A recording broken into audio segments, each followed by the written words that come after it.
Alrighty, hey everyone, welcome back. So Borderlands 4 is officially now here, launched a couple of days ago, and the first few days have been kind of rough for the game, to be honest, or at the very least I would describe it as a mixed bag, because on one hand, players are saying that this is one of the best feeling Borderlands games since 2. I guess there have really been so many since 2, but a lot of people agree between reviewers or player sentiment, despite the negative stuff that we're about to get into. A lot of people agree like the game part of the game itself is quite good. The gameplay feels great, really cool structure with the open world that they've done, lots of interesting content between the main story and side stuff, and people are liking the story and the narrative and the dialogue and the humor of the game a little bit more. Me, I could take it or leave it, to be honest. I like the splashes of humor in what's otherwise a kind of more serious main narrative, but either way, narrative's not the biggest reason I come to these loot games anyways. So yes, all of that stuff, like, I 100% agree. Like, there's a real lot I like about Borderlands 4, but at the same time, for what seems to be quite a lot of people, it's been absolutely an abysmal experience, primarily due to what is very poor performance and many glaring technical issues that the game has, which I also 100% agree with because I experienced them myself when I went about reviewing the game. In fact, looking back on my review now, I had a bit of a clairvoyant moment there when I said it started out really, really bad. And I'll just say this, like, if a majority of the player base has anywhere near what I experienced those first few days, I expect this game to get like really terribly review bombed, which is exactly what happened. Like, the game is getting reviewed into oblivion, and rightfully so. I went on to say, basically at this point, I'm sitting here hoping that the recent patches that came through will iron out a lot of the performance issues for most other players, because otherwise, if it doesn't, I think that's going to be just unacceptable for a lot of people. And it didn't. Although patches came out, and although thanks to doing some tweaks and stuff, my experience ended up being generally smooth. It started out, if you didn't watch a review, basically it started out really bad with fairly consistent stutters that eventually relieved over time as the game loaded in all of the shaders or textures or whatever was causing that stuttering. That eventually went away, and my performance got better, but I think that's just primarily due to the fact that I enabled DLSS as well as frame generation on top of having a fairly high-end PC, which people always ask, what are your system settings? And I inevitably end up responding to those questions in the comments, but I'll just say it here in the video. I've got an RTX 4090, I have an i9-14900K, and I've got 64 gigs of RAM. So might not be the top of the line of gaming PCs, but it's certainly up there. Like, it's a pretty darn good system. And yeah, as I predicted basically in the last video, so it has come true. The game's performance issues have resulted in a lot of really, really bad reviews. So currently the game is sitting at a mixed rating on Steam. It's got over a little over 7,000 user reviews, and at the moment is at a 63% rating. And that is up rather drastically, because in the first day, like in the first 24 hours, the game was mostly negative. It was a mostly negative score, and I think the last time I looked, it was at like a 35% rating. So that is very, very bad. For the most part, all of those reviews were, well, let me just show you a few examples here. None of my friends can get the game to start past the main menu. When you quit and restart, it doesn't close the original instance and it still uses full memory. Doesn't matter how good the game is, AAA devs deserve low reviews on their games until they learn to release working titles. Don't exactly blame them for that opinion. Or this one here, gameplay is fun, but the crashing and frame issues on a pretty beastly PC, even at lower settings, is pretty unacceptable for a $70 game. I think that's not helping matters much either. Like, it's a full premium price tag here, and to have such terrible performance while after spending what for a lot of people is a lot of money, not great. And it just goes on. Another negative review, terrible optimization, another Unreal Engine 5 casualty, not worth buying in its current state unless you have a NASA PC. And that's another thing, though. Even people on NASA PCs are reporting, it's just a funny framing. Yeah, even if you have a NASA powered computer, a lot of people are still performing issues. It seems like a lot of the 500 series cards in particular for NVIDIA cards, even like worse issues than me. Like, I'm running on a 4090 and I've gotten in the game. It's to a point right now, again, I have DLSS. Everything is pretty much set in the high-ish range, DLSS and frame gen. And I'm like pretty much buttery smooth now, but required frame gen. And I know the frame gen really only works if your baseline frame rate is rather high.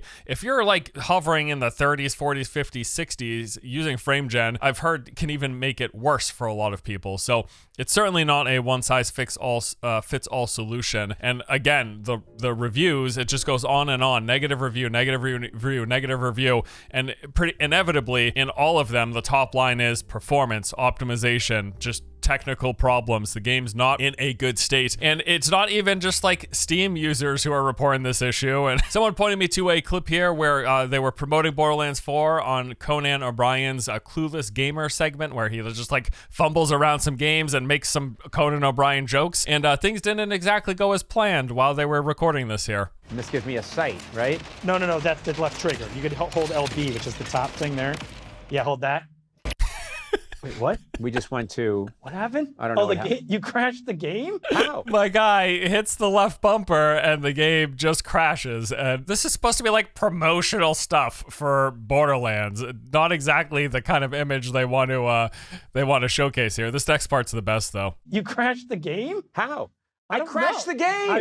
I've never seen this crash. This is before. fantastic. I've never seen this crash. I crashed the game. So he's never seen this crash before, but what makes this so funny is that when you buffer back to the crash, it says right here, the game has crashed more than once recently.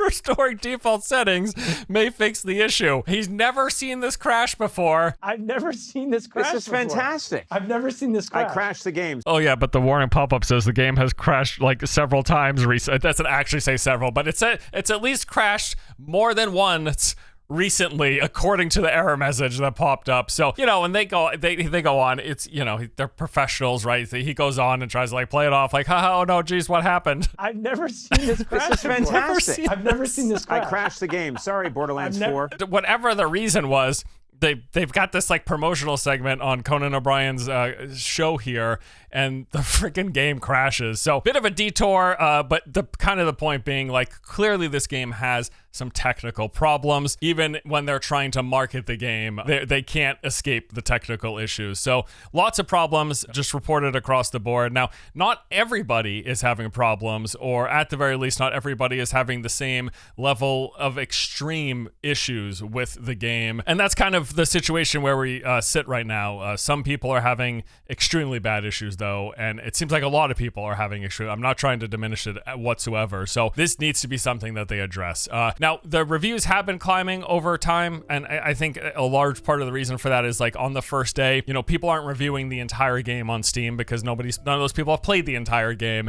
So they're just posting their initial, like, what is the initial experience like? And when you're having terrible performance, when you're crashing, when you can't even boot the game, when you got multiple instances of the game running, that's going to be an outpouring of the negative problems, especially when it's technical related. And then as time goes on and people play the game and they leave their impressions on the game itself, that score climbs. It's still probably going to be in the negative for a while, though, until they deal with the massive amount of performance issues that the game is having. Now, that's not all, though. Heading over to a few of the social pages here, specifically looking at some Reddit threads. So this one thread here suggests going in and making some specific tweaks to the ini files of the game, specifically aimed at combating the just a high amount of volumetric fog that they have. And they posted some examples of side-by-sides of, like, here's the baseline game with its level of volumetric fog, and then when it's lifted, it's certainly, like, the game does have a heavy reliance on that, and it does make quite a big difference. Like, here, look at these two side-by-side. So here is the baseline, I don't know what graphic settings is at, but here's, like, the baseline level,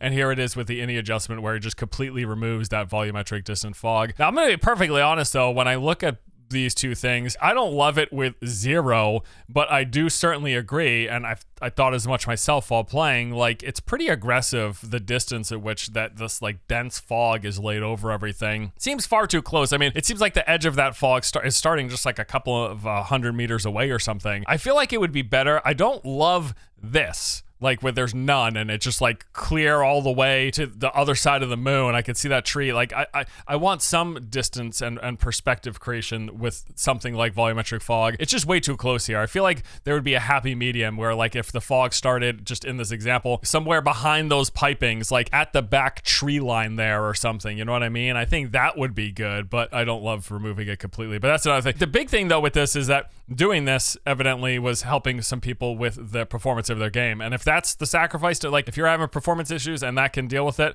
that's a great potential workaround for the time being. Got a thread here that suggests that the console version of the game might have memory leak issues. They say that start noticing a lot of frame drops and screen tearing after a couple of hours of playtime, and then just closing out of the client and restarting it then fixes it. And that, I mean, that does indeed sound like it could be a memory leak issue. I've not played the game on console, so I have no clue, but just something I wanted to point out there. Now, outside of any of the performance-related discussions, some other things have popped up that I thought were worth mentioning. For one, going back to the consoles, I learned that they don't have an FOV slider on the console version of the game. I saw multiple threads complaining about this very fact. No FOV slider. How does the game not have an FOV slider? It's very motion sickness inducing, which is something that I can personally certainly empathize with. This one is particularly interesting. Like, no FOV slider 2025 on next gen is crazy. Even Borderlands 3 on console presumably had an FOV slider. And so why not, you might ask? Well, this is another performance related thing, because the higher your field of view, the more your hardware has to render, and that impacts performance. It's pretty much known that, like, as you extend FOV, it has a greater and greater impact on your performance, because games render what you can see on your screen. In fact, I don't know if all games, but I remember reading that a lot of games will literally only render what you're viewing, and then everything else kind of like disappears. And then as you spin the camera around, that stuff gets rendered, and the stuff you were just looking at, like, is no longer being processed by your hardware. I'm sure there's some more technical, better explanation of that, but that's kind of my layperson understanding of the matter. So it doesn't have an FOV slider, and that is most certainly due to the fact that they must have found that opening up the FOV any more than what they offer at a baseline, which I'm guessing is something like 85 or 90, that's typically what it is on consoles, opening that up anymore had a drastic impact on performance. What's interesting though is that I have heard that generally, like, the console versions of the game, they haven't been having huge performance issues like the PC has been having, so worth noting. But yeah, no FOV slider, which they're not very happy with, so hopefully that's something that gets addressed as well. Disappearing world bosses. Now, I didn't end up mentioning this on the review video that we did, but it is something that has happened to me as I've continued playing the game. Those bubbles, those like what I called like dynamic world boss events that could pop up, you would see them periodically at certain points of interest. A big dome would appear, you'd go in, and there'd be a boss for you to fight in there. Well, what'll happen is if you at all leave that bubble, the boss vanishes. And sometimes it was really hard to tell, and I would think, like, I don't believe I left the bubble, but the boss still disappeared. I've seen several threads and people discussing this being just kind of an annoyance, and something that, and one suggestion that I saw was maybe having a countdown timer so that it would let people know, like, hey, you've left the bubble. If you don't get back into it in 5 seconds, the boss is going to vanish. But especially there have been some bosses that have had things that kind of push you around. There's been a couple of times where I've been knocked out of that boss dome, and then the boss just vanishes. And, you know, he had like 5% health left. I was just about to kill him and get all my loot. So kind of a bit of an annoyance, and I hope they make an adjustment to how that is implemented. A couple of bits of discussion about implementation of the game's user interface. One that really stood out to me when I saw this thread, it's like, only game I've ever played where you have to hover over a redundant icon to see your currencies. I don't quite get that either. So there's that money icon that's in the bottom right corner when you're looking at your inventory, but to see the currencies, you got to go and hover over it. It's like, why is that icon there? Why have that hover icon? Why not just display the currencies in the bottom right there? Like, I agree. It feels redundant. It feels completely unnecessary. And then another complaint about the UI was the fact that when you go into the customization, so there's the cosmetic unlocks, you get them while you're playing, completing quests, completing events, whatever, turning stuff in, doing bounties, side missions, a lot of activities in the game. The game has like a ton of unlockable customizations for your character, for your Echo 4 little robot that follows you around, for your weapons, as well as for your vehicle. But as you unlock stuff, you have to like scroll down to find which are unlocked, instead of the game doesn't automatically just like have all the unlocks display at the top and then all of the locked ones display below it. Yeah, it's just kind of strange. Or at the very least, like, give me an option to filter it that way if you want to keep it this way in some whatever order this must be set in. Is it like order of the time in which you can unlock it? Is it like alphabetical order? I don't even know. But as it is, like, you might have an unlock that's like all the way down at the bottom of the screen, and you have to scroll all the way down to see if you even have it in the first place. Definitely a few like UI annoyances and things that I think could be improved for sure. Now, at the same time, while we are talking about the negative side of stuff, I saw this thread here that says, so much negativity. Almost every post is about the lack of FOV slider crashes or performance. I've barely seen any posts regarding the actual game itself. It's the first game in a long time that I've actually set for hours and enjoyed, hardly noticing time flying by. I've already clocked 9 hours, goes on. Yes, highly addictive. Performance could be better. Cap your frame rate lower settings.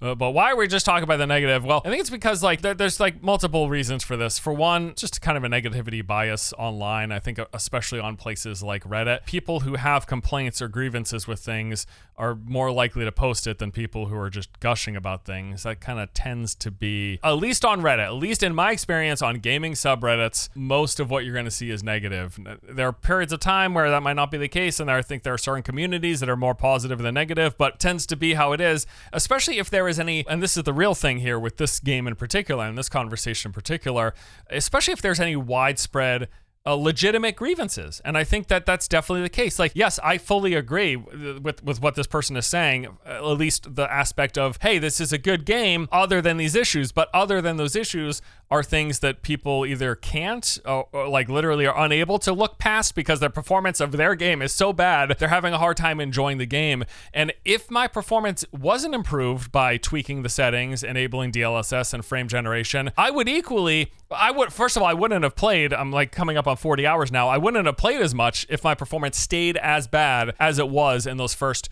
like 2 to 3 hours until the stuttering eventually dissipated and fully went away, and until I made the tweaks that smoothed out performance. If performance was as bad as it was in the first hour that I played the game, there's no way I would have gone past 10 hours because it's a terrible experience. So if people can't do anything to get past a terrible performance, of course they're going to be spending a lot of time complaining about it, and of course they're going to leave a negative review because it does legitimately completely ruin the experience. I have not played a game that had horrendous performance. It just like was not smooth at all, was constantly stuttering, that I've been able to stomach for more than 5 hours. Like, even not accounting for things like dealing with motion sickness, which is something that I deal with. It's why I rarely play VR games anymore, and it's why first-person shooter, I really need to adjust things. Like, I need to turn off motion blur. I need to make sure the FOV is wide enough. I got to make sure the sensitivity is in a proper position because I'm easily prone to that kind of motion-induced sickness when looking at games in first person. Maybe that partly explains kind of my tendency to prefer third-person shooters, to be honest with you, because I never deal with it there. It's a weird thing. The mind plays tricks on you, right? But no, I totally understand.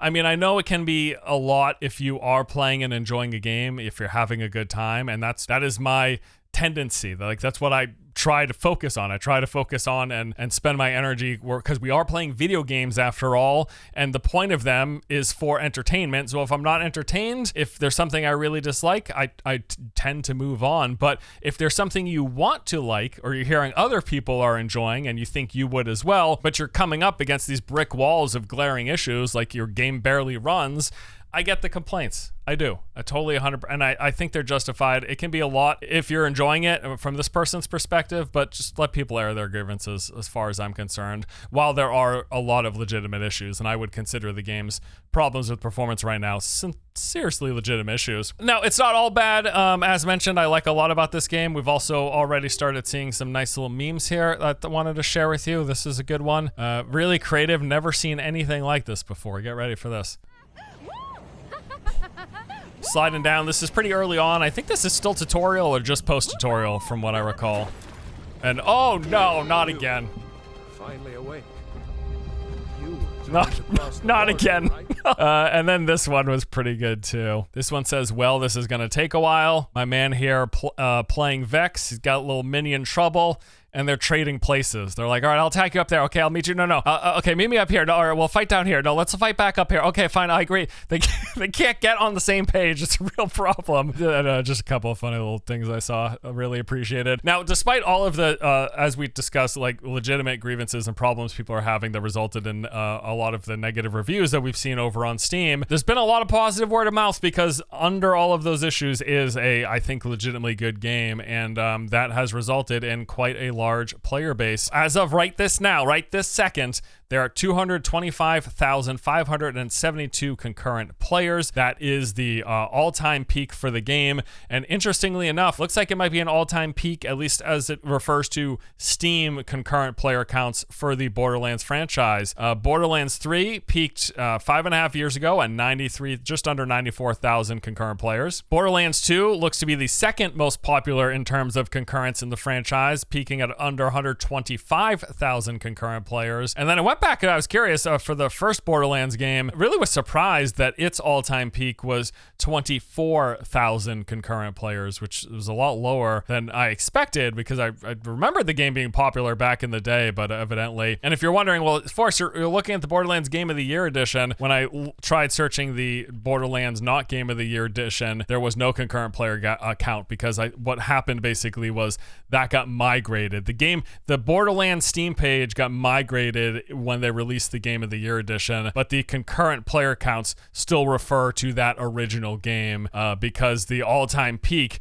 is that just under 24,000 happened 13.2 years ago, whereas the Borderlands Game of the Year edition is listed on the Steam page as having launched in 2023. So clearly that wasn't, 13 years ago either. So yeah, just to clear up any confusion with that there. All right, so what's next here? Well, I think best case scenario in the coming days and weeks, they release patches to address the performance and technical issues. That is like priority numero uno. Get all of the people who bought your game and are wanting to play your game, get their technical issues resolved as much as possible so that they can play the game in a smooth state. I don't know how realistic and how long this is going to take, but clearly what they aimed for prior to release wasn't good enough for many, many people, which is what's resulted in the negative press that they've been getting because the game has had a lot of issues. Then obviously they got to fix any bugs that are occurring. I haven't seen a ton of these pop up. I guess like Vex's minion bouncing back and forth, like that's a bug, but while playing, I actually can't think of any like actual bugs that happen. Like I don't recall ever clipping through the terrain. I don't recall a quest not working or NPCs bugging out through anything. So yeah, actually now that I think of it, I don't think I saw a single bug in my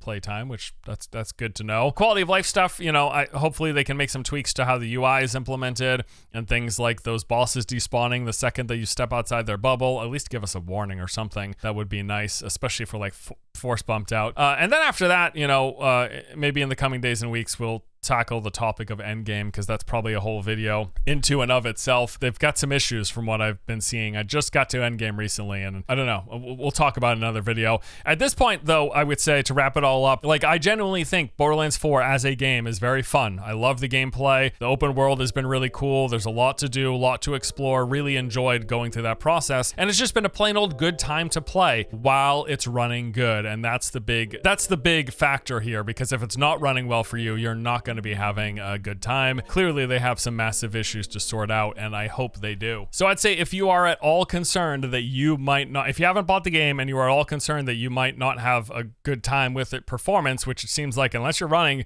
some rather high-end hardware, there's a good chance you won't. Just best to wait it out. Like if you're not in a rush, you're not in a hurry. A lot of people aren't. There are a lot of people who are having issues, but there's also a lot of people who aren't. It's a mixed bag. You got the Steam refund policy. Maybe that's the answer. Maybe you jump. You'll know within the first hour if you're having big performance problems. If your frame rate is just total crap, you'll know right away. So I guess that can be a determining what you use as a determining factor. But yeah, there you go. That's it for our coverage of the launch of Borderlands 4. Really, ultimately, I think it's a shame because again, I'll just go back to the fact that I think the game itself, I really love playing the game. The gameplay is a lot of fun. Love the class that I've been playing. Love going through the content.